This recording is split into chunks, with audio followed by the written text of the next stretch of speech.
What time is it? Let me check my watch. Oh, it's bone o'clock. In olden days, a glimpse of femur was only for morbid dreamers, but you're not alone. Bring anything bones.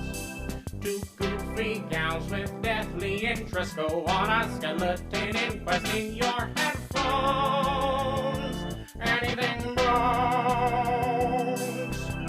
Hello and welcome to Anything Bones. I'm Sophie Schwartz. And I'm Katelyn Hart. Hi, everyone. You're here now. It's time to listen. Well, this is the show where we talk about bones and bone-related topics. We don't say that as much as we should, but it's still true. It's goddamn true. And you're here, hopefully, because you like bones and death and like true crime and history and archaeology. And you've found a place where all of those things can be on the same show.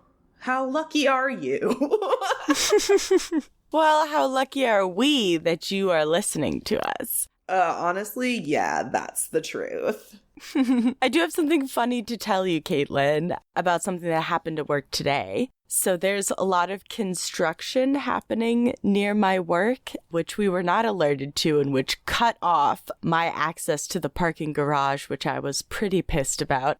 But so they were drilling these giant holes into the street. And they were very, very deep. And so when I was on one of my breaks, just kind of walking around the building, getting a little fresh air, I kind of peeked into one of the holes and thought I saw something white. And I looked in there and I was like, is it a bone? Is it going to be a bone? Is this when it happens? Is this when I find a dead body? Not even a dead body, but just like a bone. Because, I mean, I don't know. They were not digging that deep. They were digging pretty deep. Anyway, I look my head in there. It's a styrofoam cup. But yeah. For one shining second, I was like, a bone? Yeah, both horror and intrigue at the same time. Exactly. That's a lot of what we talk about on here. Horror and intrigue, yes. Well, on the subject of horror and intrigue, should we just get into it? It's just you and I today. It's just your main gals here to hang with you. It would be pretty rude if we had talked for this long and not even introduced our guest. And now our guest, Ghosty McFartpants. Yeah, I was trying to make a poll, but all I could think of was Gerald Ford. Interesting. I don't know. You went presidential with your joke. That's interesting. I did. And the most random president, too. Yeah. What? Millard Fillmore would have been a funnier poll. But let's leave presidents behind and talk a little bit about royalty. Oh. What about that? Why not? All right, so let's get into it. Let me pull up my notes. All right. So today we're going to be talking about Inês de Castro. And she is a Portuguese queen. And I don't want to tell you yet what makes her so special, but I think that she will become one of our patron saints of boniness. Cool. Right on. So my first article is from artsandculture.google.com, one from the royalarticles.com, and then, of course, Wikipedia. Of course. Lost without you. Like Balto, I'm lost without you. So Inês was born in 1325, and she's the daughter of Pedro Fernandez de Castro, who's Lord of Lemos and Sarria. That's Lemos, not lemons, as I immediately thought when I said it out loud. And, of course, his lovely wife, Aldonica Lorecio de Valdares. And Inés's family hails both from the Galician and Portuguese royalty. So she's also well connected with the Castilian royal family, but through illegitimate means. I think that is meant to imply that she's the daughter of somebody and somebody else who were not married. It's okay. Uh-oh. Naughty in this time. Okay, yeah. is fine for us. We're not passing judgment. I don't care. But everybody in this time hated it and thought it was. Yeah, no, you're right. They hated it. But despite, these kinds of attitudes, in 1339, when Inês was just 14, things were going pretty well for her, and she actually arrived in Portugal as a lady-in-waiting to Costanza of Castile, who married Pedro, who was the prince of Portugal. So basically, she becomes the lady-in-waiting to the princess who is going to marry the prince of Portugal. Okay, cool. I was like, what? Sorry, it's a little confusing. There's a lot of, Portuguese family drama. There's all these titles. So it's said that Pedro was initially, pretty happy about his marriage to Constanza. He thought she was a pretty okay match. But unfortunately, when he laid eyes on the beautiful, blonde, blue-eyed, here in quotes, milky-skinned, ugh, I know, Inês, he immediately fell in love with her. Oh my god. He, got married and then immediately was like, oh, I actually think I like your lady-in-waiting better. Exactly. Oh, you hate to see it. It is a real bummer. But so while his attentions and his love were kind of fully on Inês, he still finds the time to get Constanza pregnant. And Constanza knows that her husband is infatuated with her lady-in-waiting. She's not an idiot. She sees what's going on. And so she's quite trying to squash this love affair, and one of the tactics she takes is that she ends up making Inês the godmother of her child, and in the Catholic faith that makes her part of their family, so it makes the affair incestuous. Oh my God. That was supposed to stop them. I bet it didn't. Of course it didn't. Of course it didn't. Why would that stop them? Of course not. I wrote here, nice try. I mean, she was trying anything to get... I mean, yeah, he probably wouldn't let her, fire her. And I mean, back in those days, getting fired from the royal family was possibly violent, so... I guess so, yeah.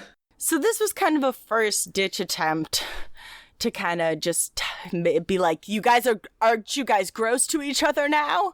And they're like, no, we're not. Sorry. We don't care. We're going to continue to be gross. Yeah, we're going to continue to be gross. So in 1344, they had mostly kept their affair a secret. Constanza, of course, knew. The people in the court kind of knew. But once King Alfonso IV of Portugal caught wind of the nookie that was happening in the castle, he pulled a super embarrassing dad move and banished Inês to the castle of Albuquerque on the Castilian frontier to kind of just make her disappear. What's wrong with Albuquerque? I don't know, but it's far away from where they were at. Okay. But of course, distance only makes the heart grow fonder. Oh my God. So Pedro and Inês continued to communicate in secret. Pedro would send little messages in small wooden boats, which he would send through the castle's water ducts to send her hey Inês, I'm thinking of you. You make me so randy in a 1300s way. I just want you to come be with me in the eyes of the Lord, Exactly. He's trying any way he can to up his game. Well, he just won't be stopped because he's in love. And kind of a year later, Costanza ends up dying just weeks after giving birth to their third son, Fernando. Oh. Which is really sad because, poor Costanza was in a loveless marriage. Until the end. Until the end for political reasons. And then she had a kid and then she died. And Pedro was like, hell yeah. Oh. And immediately brought Inês back to the castle against his father's wishes. Nice. Yeah, causing a major fight between the prince and the king. Shoot, yeah. I mean, yeah. He didn't kill his wife, I hope. No, she died of the thing that Natural killed most causes. women back then. Yeah. Childbirth, yeah. But the king is like, no, fuck you, fuck your love affair, and banishes Inês again. He's like, this time to Cumbria with you. I don't want to see your fucking face. And to this end, the king also tries to arrange marriages for his son to other like Castilian princesses, but he is continually like, nope, I'm sorry, no. At first he was like, I'm mourning for my dead wife. Don't do this, Dad. Yeah, as he's Dad. like railing Inês. No. But later he eventually was like, okay, I'm publicly declaring that I'm in love with this woman, Okay. Inês, which is like, you know, it's better than some people do in the modern age. But so Dom Pedro, the prince, keeps going after Inês, and he settles in with her in Cumbria, where they live together for a while openly, just like kind of doing their thing. And they end up having 4 children, Alfonso, Beatrice, Juano, and Dinas. So after they have become really close, him and Inês, he also becomes close with Inês's brothers, who are 2 princes themselves, and they try to convince Pedro to go claim the throne of Castile, which is a different place than Portugal. So what they're proposing is invading another place. That would really endanger kind of these fragile relations between Portugal and that kingdom. And so the prince is kind of very swayed by these arguments and is gonna wants to try to take these other thrones. And the king is super wary of that, because you don't want to get into unnecessary wars, right? Well, I thought that the prince was just like living his life with Inês somewhere else. Why does he even care? Because he's still the prince, you know? He's gonna be king eventually, no matter who he chooses, for his bride. He's not like cut off? Nope. He's still the heir. That's why this is shit. also important, is because he is going to be king, so he has to have a legit queen and some legit heirs. You know how it go in ancient European royalty times. Okay. So it's becoming more and more evident to the king and his like aristocracy that Inês and her whole clan are trying to direct the future of the monarchy, basically, because she has the heart of the prince and her brothers have the ear of the prince. You know what I mean? Mm-hmm. Yeah. And this is not good, because they fear that in time Inês's sons would then pollute the like Portuguese family line. The prince does have one surviving son with Costanza, so that heir could fight any possible future heirs of Inês. Mm-hmm. And therein lies a discrepancy in the royalty, which could cause a civil war. Yeah. Which, again, we don't want any unnecessary wars. We don't need it. Get out of here. Yeah. And so for like about a year, King Alfonso listens to all these stories and speculations, and we know he already doesn't like Inês. And after like a couple more attempts of keeping the lovers apart, the king is kind of forced to look into more violent options. Try to keep them apart. They have 4 children together. Like, fuck off. He's somewhere in his mind, he still thinks he can stop this from happening, but it is currently happening. Oh my God. But at this point, the king is forced. At this point, the king orders Inês's death. Yeah, he thinks he's forced. He's not. Yeah. Of course, a lot of records say that the king was actually pretty reluctant to execute the mother of his grandchildren. Nice. Which is like, how decent of you. Great. I'm glad that it causes you pause. God damn it. But so on January 7th of 1355, Pedro was out of the house. He was off doing prince stuff. And the king calls his counselors to a meeting, and at the end of this meeting, he picks 3 courtiers that he's going to send to Cumbria to kill Inês. So according to Argentios Chronicles, which is like a historical chronicle of the time, as soon as these courtiers arrived, Inês appeared with all of her children and kind of pleaded with the king, because he came too for some reason to kill Inês. He came as well, 3 courtiers plus the king. So Inês is like, king, what are you doing? Who are these guys? And the king was struggling between his feelings, of being a grandparent, but also like what he feels like he has to do for his country. And finally, he leaves the room and he says to the courtiers, quote, "Do whatever you want." End quote. Ew. I know. No. So as soon as the king goes out of the room, the courtiers carry out the execution of Inês. 3 assassins stab her to death and finish by decapitating her with their swords, which was witnessed by one of her children. And Inês was only 29 years old. Jesus. So, although the assassination took place in Santa Clara, Valhalla, Valhalla is a different place, but you know what I mean. It's the place where the couple were living together until Costanza's death. And there's a myth associated with Inês that the place where she was killed is now called Quinta de la Lagrimas, which means the estate of tears. And people believe that her blood still stains the red stone spring that's on the estate, where it's said she cried out for the last time while being pierced by the daggers of her executioner, which is like so intense. Yikes. Yikes indeed.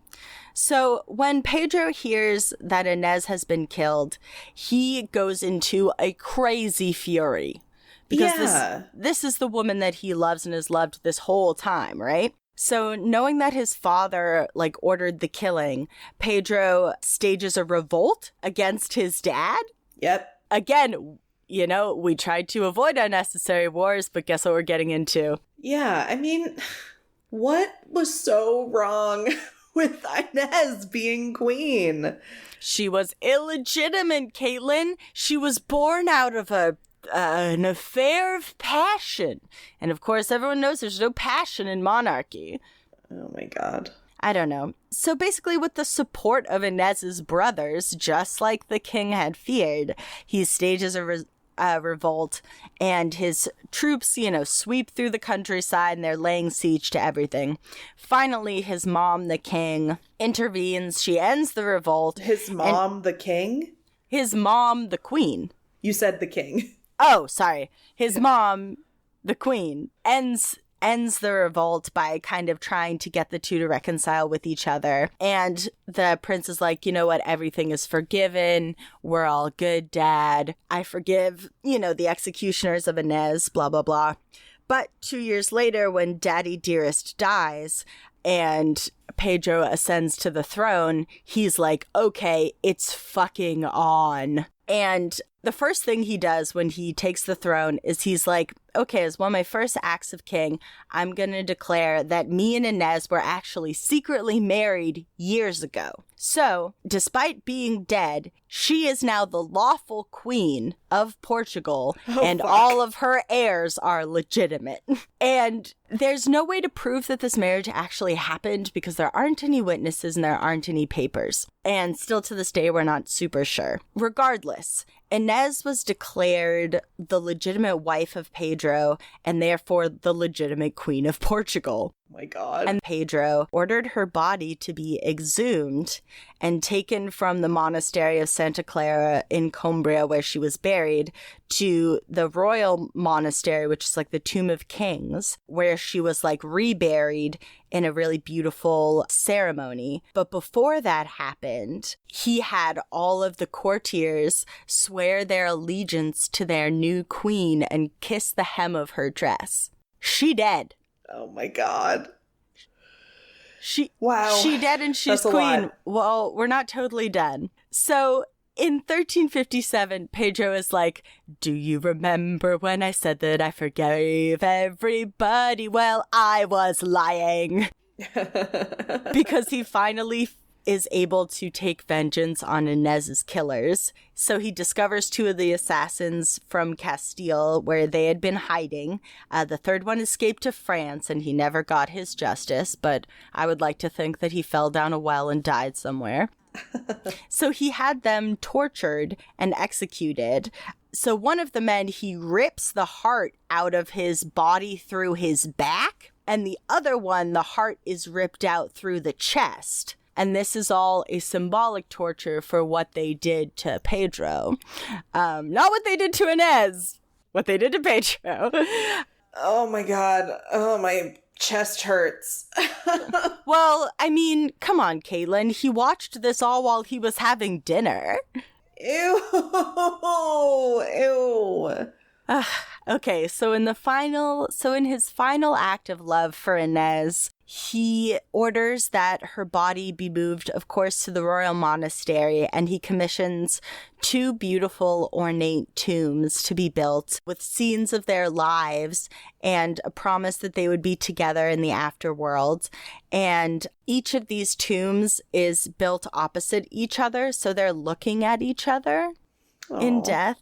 And so this is the story of the queen who was crowned after death, and kind of in an ironic twist of fate, the sons of Inez went on to be, like we said, the legit royalty of Portugal and were kings and queens during the Dynasty of Discoveries, which was Portugal's biggest kind of age of exploration. And her bloodline ended up carrying Portugal to its most prosperous era. So, you know, the whole thing had been because they did not want Inez to dirty their bloodline. They did not want her to bring shame onto Portugal for being illegitimate. And then her line births the most successful age of exploration for this country. Damn. That's some, what's the word? Ironic justice? I don't know. Some karmic shit. Yeah, that's karma right there. Yeah, but I was just fascinated with, I don't know, this is probably going to become a theme in this podcast, but I'm fascinated with exhumations, especially exhumations for specific purposes. Like, she was exhumed for her coronation as queen. Like, I know that there have been something we'll talk about maybe in the future, corpses put on trial, you know, like when you are investigating a cold case and you have to exhume someone for that. And just someone being exhumed for their coronation has like this dark, creepy magic to it, you know? Damn. Right? It's spooky Halloween. Yeah, yeah, Halloween in August. People, we are less than 100 days from Halloween. Strap in, get ready. We love Halloween. Yes. Obviously. Yeah, but that's my little piece of bony royal history for you. Nice. I think the only person to be crowned posthumously, I think. I'll have to look that up. That'd be pretty tough. That'd be pretty tough to beat. Yeah, it would. Nice one. Thank you. I've been telling Katelyn that I've been jazzed about this week's story for like 2 weeks. Like, I was like, I found something really cool. Yeah. I found something really cool. I feel like you've been thinking about this one for a while. I've been stinking about it. Hi, Boneheads. Future Katelyn here. I'm popping in to give you a content warning for the story I'm about to tell. My story has a lot to do with drug abuse and people who enable drug abuse. So if that's something that you cannot or don't want to hear a story about, this may not be the story for you. I also just want to mention that if you or someone you know is suffering from a substance use disorder, there are resources for you. There are people that you can reach out to, talk to a friend, family member. And if you don't know where to start, you can call the Substance Abuse and Mental Health Services Administration. They've got a national helpline, and the number is 1-800-662-4357. Okay, enjoy the story. All right. So today for you in the part 2 of our episode 43. Jesus. We're getting so old. Yeah, we're middle-aged. So I want to tell you about the death of somebody particularly famous. He died about 40 years ago, give or take. Okay. He had 108 Billboard Hot 100 hits, 129 charted albums, and 67 collective weeks at the top of the charts. Legendary. I'm talking about the king of rock and roll, Elvis Presley. Oh, hell yeah. Today I'd like to tell you about the death of Elvis Presley. So my sources for this were, I don't know what this is, but it's called cheatsheet.com. Okay, sounds legit.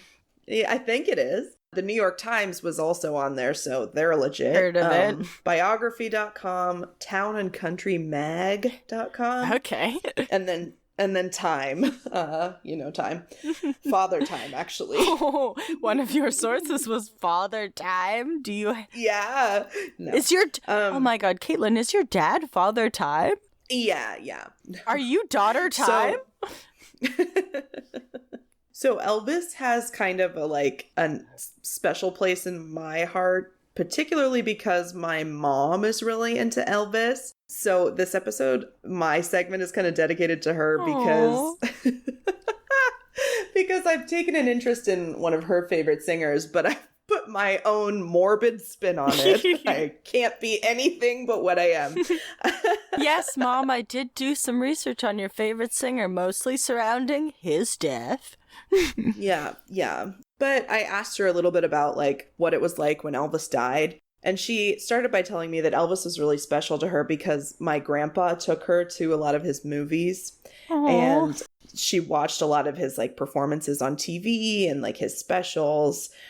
And she also said, and this is kind of true because she said that my grandpa kind of looked like Elvis. And I was like, I don't know. And then she sent me a picture and he does kind of look like Elvis. My grandpa kind of looked like Elvis when he was younger. Wait, can I see a picture? Just yeah, I'll show you. I don't know if I'm going to post it, though, because, I don't know, it's kind of weird. Well, you can ask your mom and maybe ask your grandpa. Yeah, we'll see. Oh, yeah, he actually does. He kind of does. I was kind of like, okay, Mom, I don't know. But then I saw these pictures. No. And I was like, yeah. Totally. The face shape, the lips, kind of around the eyes hair. And the hair. Yeah, of course. Yeah. So she was in high school when he died. And of course, news didn't travel in the same way that it does now. So she said she either found out about it on the radio or on TV. And it was really, really upsetting. She said she didn't think it was that big of a deal for a lot of her friends because he was kind of too old for her friends at that point. He was their dad's age, basically. Yeah. But yeah, my mom was really upset by it. So was a lot of fucking people. Elvis had a huge impact on our culture. Yeah. Or the musical culture, you know what I mean? Some people would say he had an impact on culture in general, but I digress. I mean, I would agree with that. I would say that he's one of the most recognizable pop culture figures. If you see that, white jumpsuit, that hair, you know immediately who it is. Yeah, exactly. So we'll take it back a little bit. Elvis was born in Tupelo, Mississippi on January 8th, 1935. Of course, he would grow up to become one of the most recognizable musicians in the world. By the time he died in his mansion, Graceland, which is in Memphis, on or about August 16th, 1977. And he was only 42 when he died. Oh, wow. So it's really sad because you see pictures of Elvis perform or you watch videos of him performing and then he was really healthy and young and vital, I guess would be the word. He got in trouble for gyrating too hard. Yeah. You know what I mean? And then I guess like over time, we're going to get into it a little bit, but over time his health had declined and it was pretty obvious to everybody. So he wasn't looking too good. So what didn't sound, my mom made it sound like it wasn't like a total shock. But yeah, it doesn't sound like he was doing very good. So he is found by his girlfriend at the time. Her name's Ginger. And this is pretty famous. Like most people know that Elvis died like in the bathroom. And that sucks. Yeah, I was going to ask if that was true, because you always hear that he died not just in the bathroom, but upon the toilet. Yeah, I mean, it's kind of unclear, you know, but he was definitely taken like from the bathroom. It's not funny. No, he was definitely taken from the bathroom to the hospital, like by emergency personnel. And as he's like getting loaded into the ambulance, which I guess was like kind of a whole thing because of his like size, this fucking guy, Dr. George Nikopoulos, who I'm gonna just call Dr. Nick because that's what he was called. Nikopoulos. This is Elvis's doctor. So he like sneaks into the ambulance with Elvis. And he tells them to go to Baptist Memorial Hospital, which is 21 minutes away. He could have said Methodist South Hospital, which was like 5 minutes away. But apparently the staff at Baptist Hospital was a little more discreet than at Methodist South. I don't know what the fuck they were doing over there. Everyone knows Methodists are huge gossips. Oh my God. Okay, so he gets to the hospital. It didn't really matter which hospital he went to. Ultimately, like, he was gone. Multiple attempts to revive him failed, and he was pronounced dead around 3:30. And the family, like, orders this private autopsy and, like, I'm going to get into it a little later, but, like, wraps this up real quick. And, like the next day, there's a public viewing at Graceland of his body. Wow, that is fast. Yeah, and I wonder if that timeline is just a little bit off, because it seems like that's a really fast turnaround. Does that, I mean, that would imply that he was embalmed like overnight, maybe? I don't know. I don't know if he was embalmed. Who knows, honestly. Usually you are, if you're doing a viewing, you're usually embalmed. Yeah. Yeah, that's fair. So, you know, I'm a little bit unsure about the timeline, but like, we're going to say August 1977 was when this is all happening. Maybe the dates aren't exact. Crowds allegedly got to like the size of about 100,000. Like, just like, that doesn't surprise me. I mean, he was beloved. He's the king of rock and roll. So the next day, there's a funeral procession with 17 white Cadillacs, classy. Very classy. And a hearse. And it went from Graceland to Forest Hill Cemetery. There was a simple ceremony, and he was laid to rest in a mausoleum next to his mother, Gladys. So now I'm going to take us a little bit out of the timeline, and I'm going to dive into kind of some context for Elvis's actual death. Like, because there is controversy around it. Oh, you mean the fact that he's still alive? We're going to talk about that later.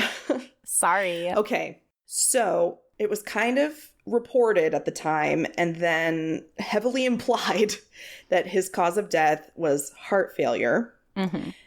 But we now know that it was likely a result of his long-standing problem with drug abuse. Yeah. He's not alone in this. A lot of performers, you know, continue to do this. He was a heavy user of prescription meds, including, oh my God, opiates, barbiturates, and sedatives. Fuck. The toxicology report reported high dosages of Dilude. I don't know pills. God, that's a good thing, honestly. Dilaudid? It's an it's an opiate. I like Dilude. Okay. Percodan and Demerol, as well as Quaaludes and codeine. So that was in him when he died. That's the toxicology report. Is all of those things. You hear sometimes about just the human body can take a lot of punishment. Like, that's something my brother has told me, is that like the human body can survive a lot of stuff, but geez Louise, Elvis. It's really crazy. And like I was kind of saying earlier, people could tell that he wasn't like well towards the end of his life. He had gained weight. And not that that's like a bad thing or like you're going to die because you gain weight, but like he just didn't seem right is what my mom said on TV. And that's probably because he was high as a kite. Possibly.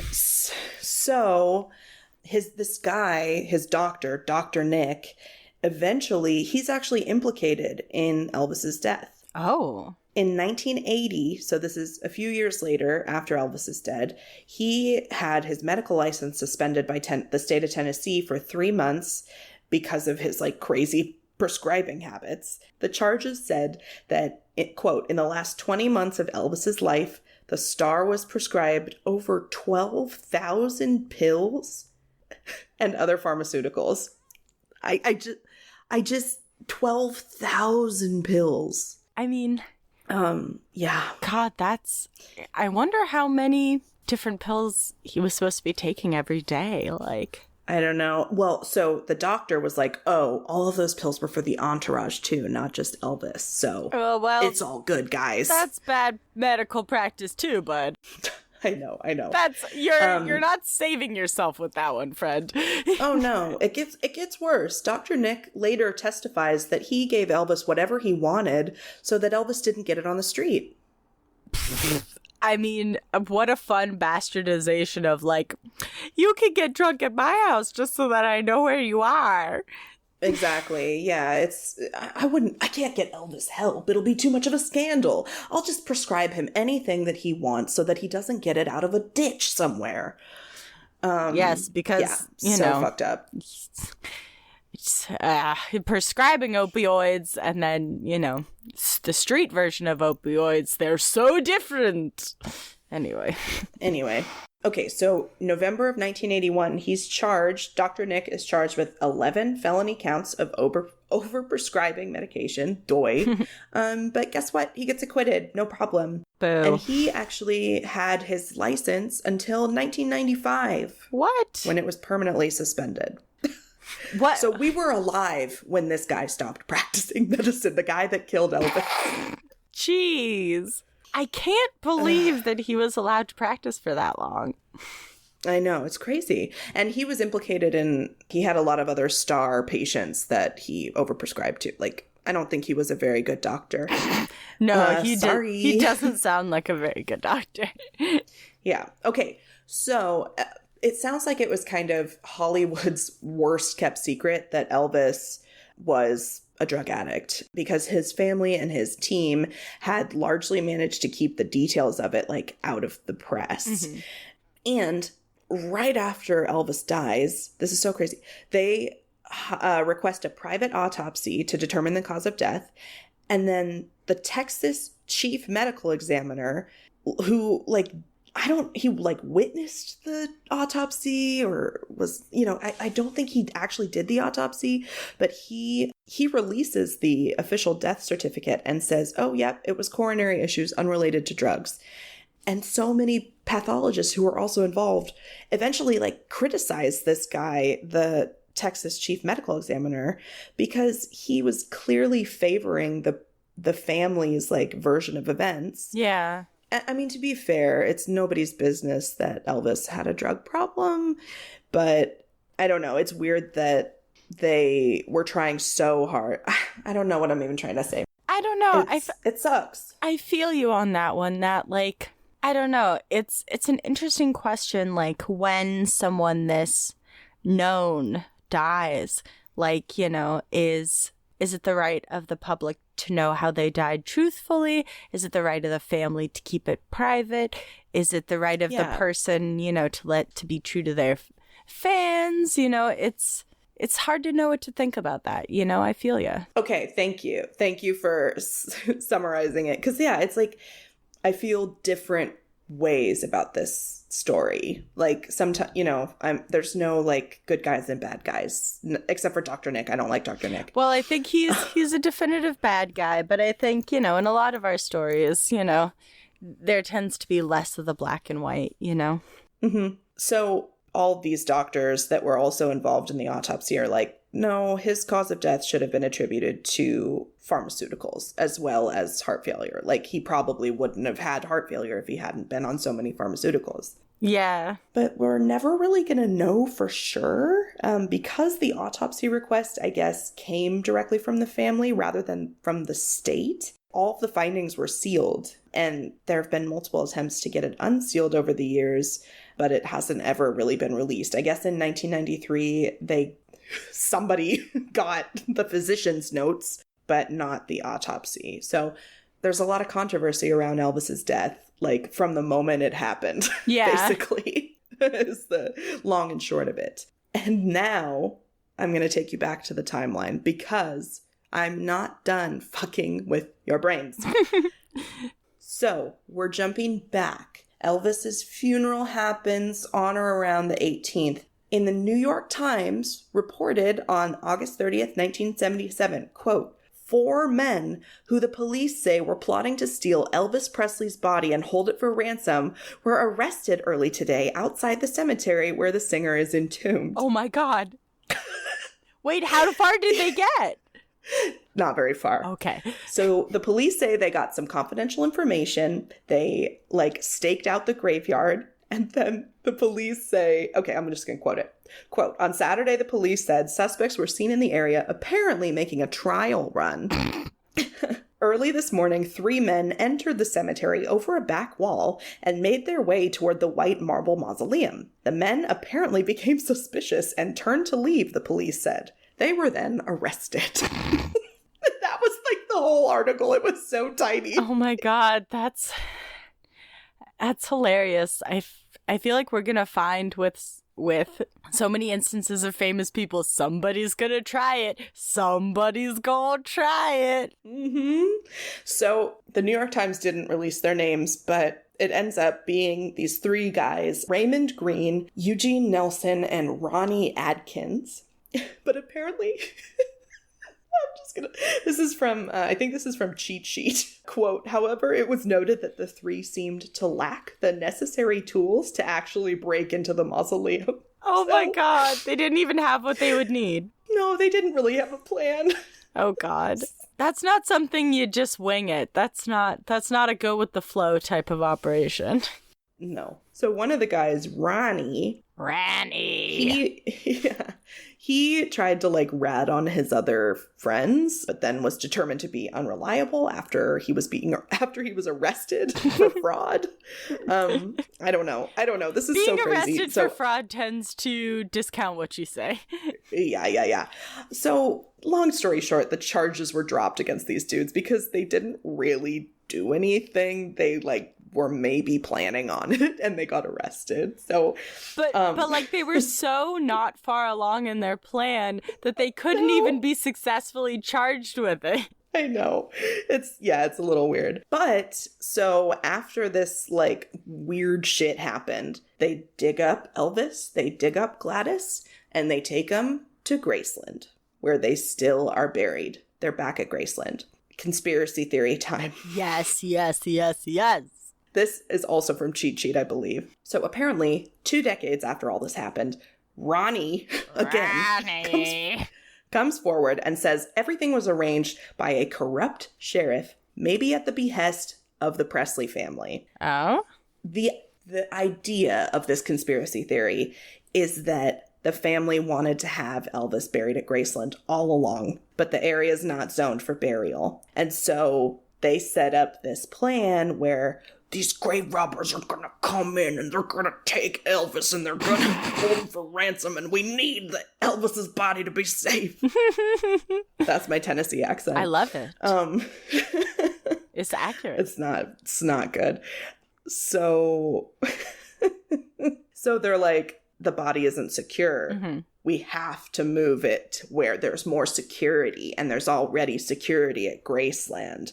So he's reburied there on October 2nd, I guess, after some board is like, yeah, okay, you can put Elvis in Graceland. We'll make an exception for the king. Yeah, it's fucking Elvis. I think it's okay for him to be buried in his, mansion that's already kind of a memorial to him. Yeah, where you can still go see him, and more of his family is buried there too now. So now let's get into some more conspiracy. Yes, you haven't brought up the thing that I want you to talk about. Okay, right after the funeral, like right away, people are like, Elvis didn't die. Elvis isn't dead. Hey, Elvis is alive, motherfuckers. Hey. Even though there were obviously a lot of medical people were like, yeah, he's dead. The family was like, yeah, he's dead. The police, everybody's saying he's dead. Some people were like so sure that he had faked his death. In 1989, 3 Elvis enthusiasts created the Elvis Sighting Society to monitor like instances of him being sighted out in the world. Oh my God. This makes me a little mad because if you're a true fan of Elvis, why are you trying to narc on him? Yeah, let him go. Let him go. Apparently, and this is from Time, so I believe Time. Some people think that he was an extra in Home Alone. What? which is my favorite. What? The idea that Elvis was like, I faked my death, but I need to be in this movie with Macaulay Culkin. Oh my God. Well, you know what that reminds me of? The fucking guy who was on the lam from the U.S. Marshals for armed robbery who was in that horror movie with me, remember? Oh, yeah, that's right. Have you told that story on the podcast? No, perhaps another time, seeing as we're in the middle of your story. But just as a teaser, I was in a horror movie with a criminal. Okay, so Elvis is obviously, I don't know if it's obvious or not, but he's not the first pop culture icon that people like won't let go.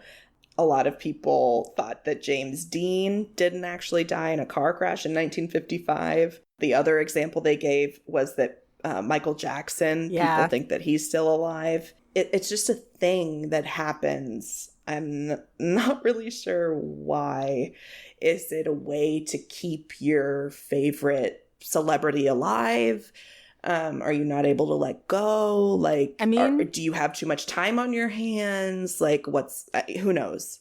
You know, it's probably a grief and processing thing. You know, I would imagine that those people are either two kinds of people, either people who are extreme fans of that person or extreme fans of conspiracy theories. Because I feel like either you're like, I can't let my favorite, singer go. He's got to be alive. It's impossible for someone who's so larger than life. That's another thing, is that like these people become these what feels like almost like deities or like these like higher entities, as a celebrity. So it feels wrong that they could die, Yeah. Oh, sure. Yeah, that makes total sense. And his public image was so good, like, because his family had kept the details of his kind of history out of the press. Yeah. Yeah. It really only came out like a couple years later that things were really as bad as they were. Yeah. 12,000 pills bad. Oh, God. Yeah. Okay. So the biggest conspiracy theory is that he faked his death to escape the mafia. There's a book written about it. It was written in 1988. It's a best-selling book, apparently. It's called Is Elvis Alive by Gail Brewer Giorgio. And I guess she was interviewed by Time, and she said that she went through thousands of FBI documents to come to the conclusion that Elvis Presley was a hero, and he had to go into witness protection for his own safety. She said, quote, "Do I know if Elvis is alive today? No, I don't know," she said. "But I know he didn't die on August 16th. That lady knows the truth. She's got it. She's been through the documents. This lady is sure. I'm going to get this book. So I kind of want to read it, but I don't think I could read a whole book about it. I could read an article by this lady, but probably not a whole book. I don't know. If she reads the audiobook herself, I might have to get it. So a couple other kind of weird things that people think. People say that there have been like slip-ups over the years from the Presley family in interviews. So they like point at, Priscilla or the daughter. Oh God, what's her name? Lisa Marie. Yeah. They point at, family members or like his daughter, Lisa Marie. She pauses when asked a question about, like, does she miss her dad? So obviously she doesn't miss her dad because she sees him every day because he's alive. Like, it's really stupid. It's really stupid. It couldn't be that she paused because you asked her about her father's death. No. No, it couldn't be. And then, yeah, there's this whole weird thing about people thinking that his middle name, Elvis's middle name, is misspelled on his tombstone. His middle name is Aaron. And, okay, quote, skeptics say Presley's middle name was purposefully spelled wrong, Aaron instead of Aron, on his tombstone because putting his real name would have been taboo since he was alive. Oh, God. And people say that Elvis started, like, spelling his middle name Aaron instead of the way it was on his, like, birth certificate, Aron, later in life. Like, who cares? No, that's not a clue that he's alive. I'm sorry. Yeah, that's not it, friends. So, this is the best.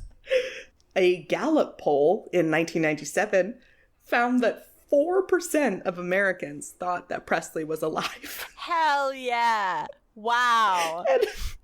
But then 93% were certain he was dead. So by my calculations, that leaves 3% unaccounted for. Yeah. 93 plus 4.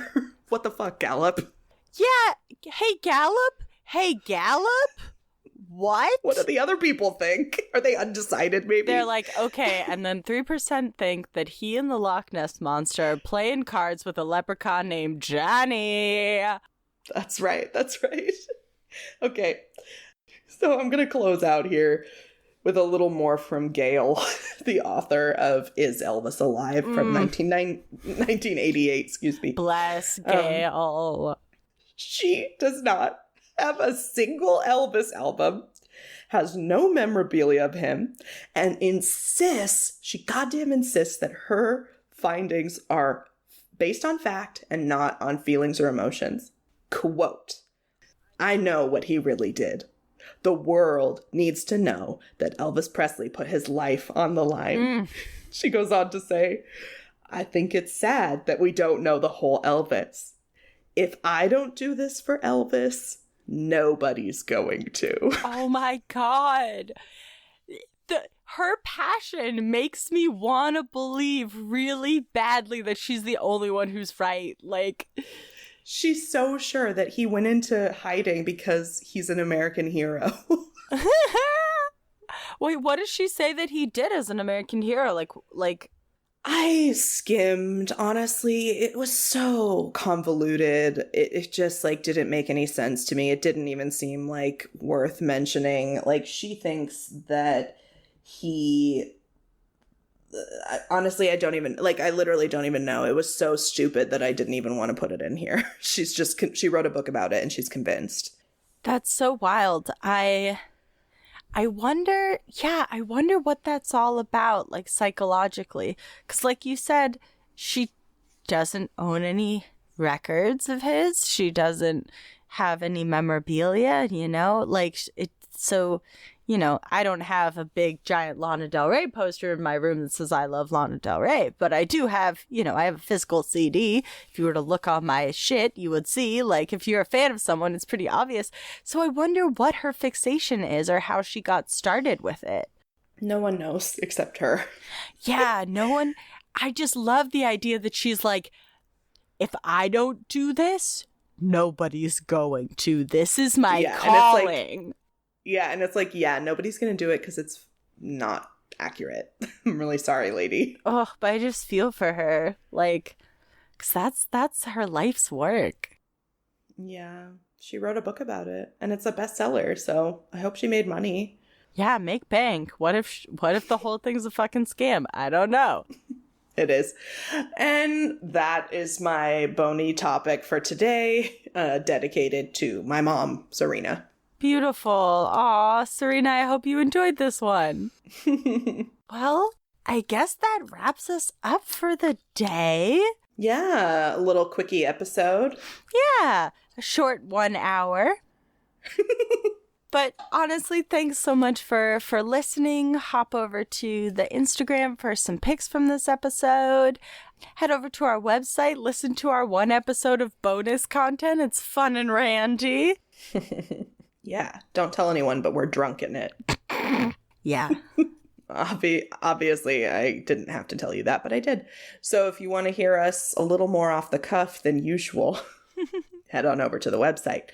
And please leave us a review on Apple if you have the time and the energy. Give us 5 bones.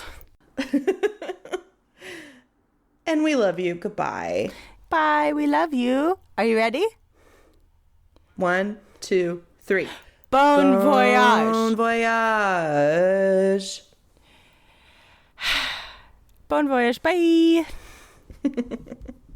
Thanks for listening to Anything Bones. Follow us on Instagram or Facebook at Anything Bones Podcast, or email us at anythingbonespodcast@gmail.com. Thank you to Nick Kruger for our spooky music and Stephen Vetteroff At Chubby Scrubby on Twitter, for our jazzy vocals, and thank you to Camilla Franklin at Camilla Strader on Instagram. for our beautiful bony artwork. Please rate, review, and subscribe. Hey, Elvis is alive, motherfuckers. I've been stinking about it.